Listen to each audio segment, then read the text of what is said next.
entonces Dios los hace rodear el Mar Rojo porque los conoce y sabe que van a tener miedo y van a querer volver atrás. Y Moisés, cuando salen de Egipto, como José antes de morir había dado una promesa de sus huesos y todo eso, bueno, Moisés toma los huesos de José y los lleva a la tierra donde fluye leche y miel y la promesa que habían recibido ellos. Bueno, ellos acamparon en Etam, que es a la entrada del desierto. Y ellos no caminaban por donde querían, sino que Dios los guiaba de día en una columna de nube y de noche en una columna de fuego, que la columna de fuego iluminaba todo el camino. Entonces, la columna nunca se separaba de ellos. Ellos iban y enfrente tenían o una columna de nube o una columna de fuego. A donde esa columna paraba, ellos paraban, a donde esa columna los guiaba, se iban. Una señal, ¿no? Claro. A ver, repetí eso, sí, por favor. Bueno, de día ellos tenían una columna de nube que los guiaba. O sea, dice que el ángel de Jehová estaba encima. Y ellos iban según la columna los guiaba. Si la columna los llevaba por un lado, iban por ese lado. Aun cuando era de noche, había una columna de fuego. Y entonces también eso iluminaba toda la noche, por tanto no había oscuridad como para decir a dónde voy. Tenían todo para caminar y seguir. Imagínate que Dios verdaderamente te esté guiando, o sea, más seguro. Impresionante, ¿no? O sea, parece de película, pero sí, voy sin miedo, sin temor, porque el Señor me está guiando. No me importa. Fue loco que encima de noche fuego, ¿no? Sí. Mal. Algo como para que lo alumbre toda la noche. Y a la noche. No le quema nada. Y ellos sí sabían que tenían a Jesucristo, ¿no? En ese caso Jesucristo era el ángel que estaba... Claro, ese que el ángel de Jehová, cuando predicaba el pastor decía que era Jesús. Sí. Ahora es el ángel de Jehová era Jesús. Bueno, entonces Dios les dice ahí, o sea, esa nube los guiaba y Dios le dijo a Moisés que den la vuelta. ¿Vieron que ellos habían rodeado el Mar Rojo? Bueno, ahora le dice que den la vuelta y acampen junto al mar. Porque Faraón piensa que ellos están encerrados en la tierra. O sea, Faraón los había dejado ir, pero pensaban que se estaban perdiendo, que se iban a morir en el medio de la tierra. Lo iba a perseguir, ¿no? Claro, bueno, eso viene, ahora viene esa parte. Claro, lo dejó ir, pero como que no lo dejó libre. Claro. Dice, ahí Dios le dice, porque yo endureceré una vez más el corazón de Faraón para mostrar mi poder sobre sus vidas, sobre los egipcios. Y dice entonces, Faraón se entera de que ellos huyeron y como que recién ahí cae en lo que él hizo, o sea, en lo que él dejó. Y le dice a su gente, pero ¿cómo dejamos que ellos escapen? Ahora, ¿quién nos va a servir? ¿Quién va a trabajar para nosotros? Entonces, Faraón toma 600 carros y todos sus militares, bueno, no sé, sus jefes del ejército y empiezan a perseguirlos. Ellos en un momento llegan a donde están los israelitas, pero nunca se llegan a encontrar como para el punto de una batalla, sino que están cerca, se ven, pero no se llegan a juntar. ¿Cómo ves? Por ejemplo, los israelitas ven a los...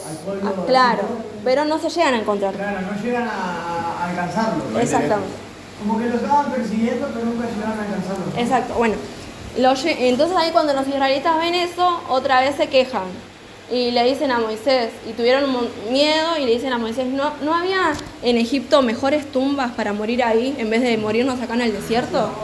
Como que fuera... Empezaron las quejas. Claro. Y le dijeron, nosotros te dijimos, déjanos trabajar para Egipto, no queremos salir de acá. Es como que ellos no, viendo aún todo lo que Dios había hecho, se seguían quejando. No, es que... Tenía la columna de fuego ahí. Mal. O sea, Sí, pero ellos estaban cómodos, ¿no? Parecía que se quejaban igual aunque querían ser libres, pero preferían eso antes que lucharla y bueno, Claro. vivir por fe, ¿no? Porque tenía que vivir por fe y ser guiado por una columna. Creer de que te están persiguiendo pero no te van a llegar a alcanzar para matarte. Es fe, hay que vivir por fe, es eso, ¿no? Y bueno, entonces ahí Moisés los anima y les dice, ustedes tengan confianza porque Dios hoy los va a salvar. A los egipcios que ustedes ven hoy ya no los van a ver nunca más. Y les dice, Dios peleará por ustedes y ustedes estarán tranquilos. Y ahí Dios le habla a Moisés. Esta parte me causó gracia porque le dice, ¿por qué clamas a mí? Decile que marchen, como que se callen, que caminen nomás.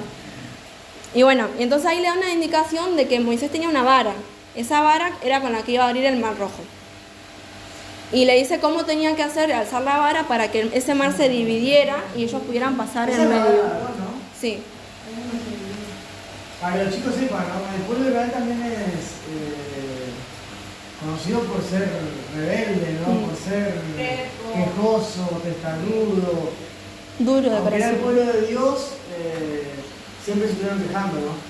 Y nos recontra representa a nosotros, ¿no? Somos eso. Sí Es soy. que es Israel, pero el pueblo de Dios somos nosotros también, ¿no? Hoy en día somos nosotros, esa herencia pasó sobre nosotros y somos iguales. Bien, es verdad. Bueno, entonces ahí Dios le recuerda a Moisés que él había endurecido el corazón de Faraón, pero todo eso que estaba pasando era para que él se glorificara en los egipcios, para que los egipcios vean quién realmente era el Dios de su pueblo. Entonces, vieron que estaba la columna de nube y bueno, eso. El ángel que estaba arriba de la columna de nube se puso detrás de ellos. Y la columna esa también se puso detrás. Entonces, estaban el pueblo de Israel, la columna, y atrás estaban los egipcios. Es como que nunca se llegaron a tocar. Y bueno, estuvieron toda la noche caminando así. Y no se llegaron a alcanzar nunca. Entonces ahí es donde Moisés levanta su vara y el mar, dice que vino un viento recio que separó las aguas en dos. Cuando llegó al Mar Rojo, ¿no? Claro, ellos estaban caminando en la orilla. Y entonces en un momento cuando Dios le da la orden, Moisés alza su vara, viene un viento que separa el mar en dos. Y dice que el mar lo tenían como paredes, o sea, como acá, y ellos pasaban por el medio. Claro. Es que es un milagro, ¿no? Porque aquel al principio es un milagro, o si no, ¿cómo iban a pasar para el otro lado?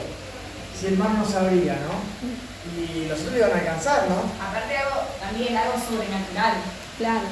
Una proeza, como se decía, de Dios, de abrir el mar, o sea, también lo que llevamos a nuestra vida, lo que parece imposible, para Dios es posible. O sea, imagínate abrir el mar ahora, para pasar, sin que luego y que atrás vienen nuestros enemigos y no nos alcancen, o sea, por eso no, de esos tiempos del Señor mostrando que para él no hay nada imposible, aunque parezca una locura, el Señor ya tiene sus estrategias, ya tiene todo planeado para que lleguemos a ese propósito.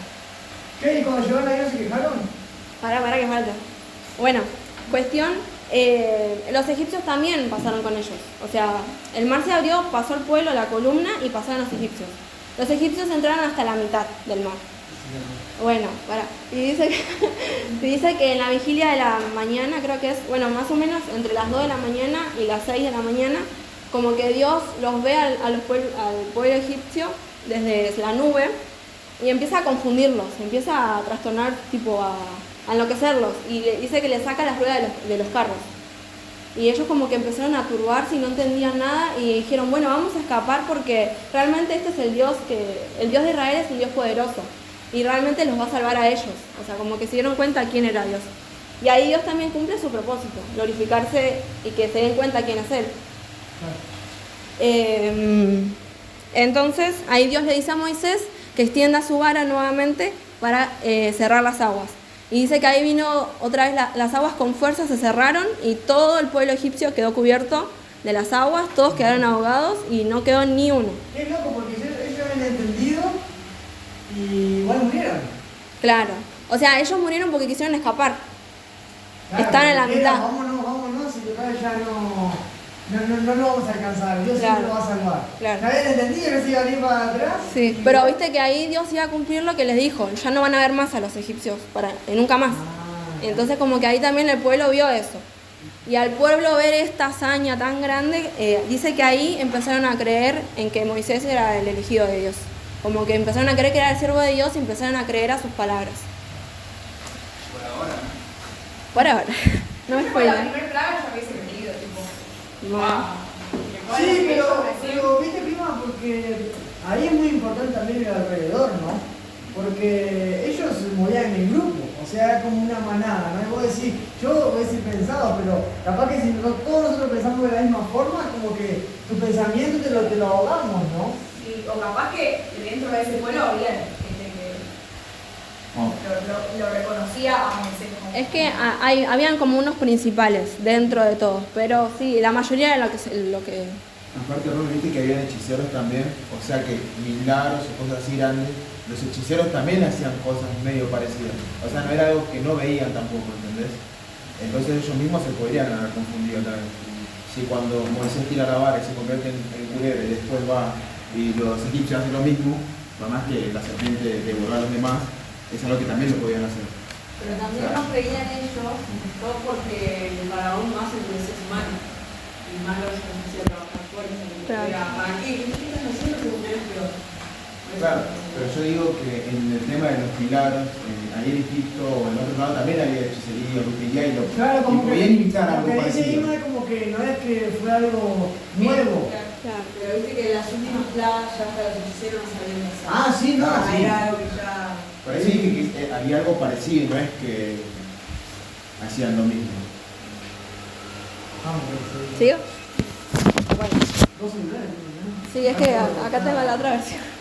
Bueno, dice que entonces cuando vieron esa gran maravilla que Dios había hecho, empezaron a hacer un cántico en honor a Dios. Y en otra versión dice el canto de victoria. ¿Vieron que está la canción? Bueno, exactamente. Y es medio largo, pero lo voy a leer unas partecitas. Que dice: voy a cantar en honor de mi Dios, pues ha tenido en gran victoria. Hundió el mar de los caballos y jinetes. Yo le dedico este himno porque Él me da fuerza y me salva. Él es mi Dios, por eso lo alabo. Él es el Dios de mi Padre, por eso lo adoro. Soplaste y el mar se dividió. En el fondo del mar el agua dejó de moverse y formó dos grandes paredes. Nuestros enemigos pensaron: vamos a perseguirlos, vamos a darle alcance y vamos a acabar con ellos. Les quitaremos todo lo que tengan y nos lo repartiremos. Pero tú soplaste con fuerza y los hundiste en el mar. En medio de las aguas poderosas se hundieron como plomo. Tanto amas a tu pueblo que con tu fuerza los has salvado y ahora los vas guiando al lugar donde has decidido vivir. Entonces era como un cántico de agradecimiento a Dios por lo que había hecho tan grande. Bueno, parece todo lindo porque estaban re felices, todo. Pero bueno, llegan a un lugar, Dios le ordena que salgan de ahí. Y van a un desierto. En ese desierto ellos caminan por 3 días y no consiguen agua. Y ahí empiezan a murmurar otra vez. Y empiezan a decir: pero ahora ¿qué vamos a tomar? Y a quejarse. Entonces llegan a un lugar donde era un lugar donde tenía un arroyo. Iban a tomar de esas aguas, pero el agua estaba amarga. Entonces a ese lugar lo llamaron Mara, que significa amarga. Y se quejaron de vuelta. ¿Cómo lo llamaron? Mara Mara. significa amarga. Mara. Exacto. Entonces ahí Moisés clamó a Dios y Dios le muestra un árbol. Y entonces Moisés tira ese árbol en el arroyo y las aguas se endulzaron. Y ahí pudieron tomar tranquilamente de esas aguas. Dice que en ese lugar Dios les da ordenanzas, estatutos y les dice: si ustedes siguen mis mandamientos, si realmente cumplen las palabras que yo les estoy diciendo, si guardan mis palabras y andan conforme a lo que yo les digo, yo les prometo que nunca voy a hacer venir sobre ustedes ninguna enfermedad de las plagas que vivieron en Egipto. Pero tienen que comprometerse a obedecerme. Y bueno, dice que allí también Dios los probó a ellos, en ese lugar. Después de allí salieron y se fueron a otra región que se llama Elim. Y habían 12 fuentes de aguas y 70 palmeras. Y allí se quedaron durante 1 mes y medio, más o menos. O sea, como que pasaron de un lugar donde no había nada, Dios los llevó a un lugar re lindo, un montón de palmeras y fuentes de agua para acampar ahí. Y en ese lugar nuevamente la congregación murmura contra Dios, contra Moisés y contra Aarón también. Es en el desierto de Sir, porque empezaron a tener hambre y decía: hubiéramos muerto en Egipto, donde teníamos ollas repletas de carne, donde no nos faltaba nada, estábamos saciados. En cambio acá nos trajiste para morirnos de hambre. Y Dios le dice a Moisés que Él hará llover pan del cielo, que Él iba a proveer el pan del cielo y que también en la tarde iban a comer carne, porque Él había oído las murmuraciones de su pueblo y que ese pueblo no había murmurado contra Moisés y contra Aarón, sino contra Dios. Y esa murmuración había llegado ante Dios. Y dice que mientras Moisés hablaba con Dios, había una gloria que el pueblo podía verla. O sea, el pueblo miraba cómo Dios hablaba con Moisés. Ponele que estaban de lejos y veían una nube, estaba la gloria de Dios allí. Bien. ¿Qué loco, no? ¿Cómo el pueblo veía? Sí, mal. Y bueno, dice que a la tarde codornices cubrieron el campamento, que son aves, y de esas codornices se alimentaban. Y también a la mañana siguiente descendió rocío, y después que ese rocío terminó de descender, quedó algo como una escarcha blanca pequeña. Entonces Dios ahí le da indicaciones a su pueblo. Le dice que tenían que recoger de eso que se había formado, era como un grano blanco, tenían que recoger solamente una ración para ellos y no guardar nada para el día siguiente. Más o menos serían como 2 kilos, según, porque la Biblia dice Gomer, me parece, y yo busqué otra versión y dice 2 kilos, así que como que por persona 2 kilos, y no tenían que agarrar más de eso ni menos de eso. Entonces también ahí desobedecieron y hay algunos que agarraron mucho más, y eso al día siguiente se pudrió todo y se llenó de gusanos. Ahí Moisés se enoja y bueno, ahí Moisés se enojó. Y después al 6.º día dice que algunos, me faltó algo, porque Dios le dice que recojan solamente para un día y para ellos, ni para su familia, sino que cada uno recoja según su casa, según las personas que vivan allí. Pero el 6.º día recojan doble, porque el 7.º día debían el día de descanso. Bueno, entonces llega el 6.º día y hay algunos principales, como dije antes, que le dijeron a Moisés, hay gente que está recogiendo doble, o sea, como que estaban haciendo mal. Y ahí Moisés les explica, no, es así porque el 7.º día hay que descansar para entregárselo al Señor. Así que el día 6.º de esa celebración, cocinen todo lo que puedan para el día siguiente y ese día no salgan a recoger. El pueblo que hizo el 7.º día, algunos salieron y no había nada, porque Dios ya le había dicho que no iba a haber nada. Entonces ahí Dios pregunta y dice, ¿hasta cuándo este pueblo me va a desobedecer? ¿Hasta cuándo van a incumplir los que yo les digo? Porque algo que le decía y desobedecían. Y bueno, dice que el pueblo a cosa blanca que cayó del cielo lo llamó maná. ¿Qué significa? ¿Qué es esto? O sea, como que ellos decían, ¿qué es esto? Entonces le pusieron ese nombre. O sea que maná significa ¿qué es esto? Sí. O sea, ese es el maná que descendió del cielo. Exacto. Pero el maná que decían que era riquísimo, ¿no? Dice que era como una semilla de culantro y era un sabor dulce, que era como obleas con miel. Así que... No, y Dios también ordenó que ellos sacaran tipo una ración de eso para poner delante de la presencia de Jehová para que dure por las generaciones. Así todos van a ver cómo Dios los alimentó con ese pan del cielo. Yo cuando hablaba de maná imaginaba frutas, tipo banana, manzana, piña. ¿Era? Como pan. ¿Pan? Sí, yo me imaginaba tipo todo así abundante, ¿no? Bueno, recogían la canasta para ellos, ¿no? Bueno. Y bueno, Dios le ordena que guarden esa ración para las futuras generaciones y el pueblo de Israel se alimentó con el maná durante 40 años, hasta que llegó a la tierra de Canaán. O sea, comió el maná 40 años. Claro, el maná que caía... Todos los días caía. Claro. Las codornices. Exacto. Por la tarde las codornices y la mañana el maná. Y el maná que, por ejemplo, quedaba y salía el sol, se derretía. O sea, ya no servía, al otro día no servía. Claro. Era lo de cada día ir a recoger y con eso alimentos. La provisión de... Sí. Y viste, ahí también decían hacer un buen administrador, ¿no? Por más que agarres mucho, no significa Claro. que el otro día vas a comer de lo mismo, ¿no?